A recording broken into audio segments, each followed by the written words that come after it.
Olha os cabulosos pescando. Olha o meu filho.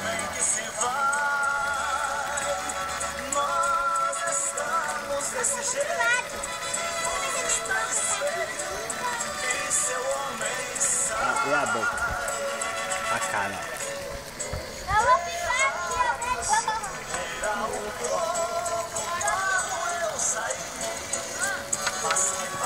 Tá pronta lá, velho.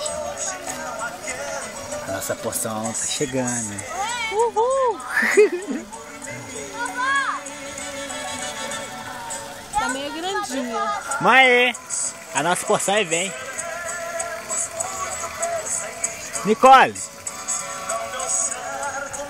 Olha a nossa porção. Falei. Olha ele vindo. Ele é feio pra caralho, o garçom dele. Põe.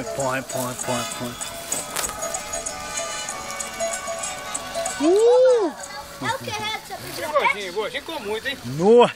Tem gordinho com muito. É peixe? Traz uma Coca 2 litros, por favor. Ó, aí, Pri, demorou, você tava reclamando só comer. Ô, devia ter fritado o peixe que a gente pescou. Tem que comer mesmo. É.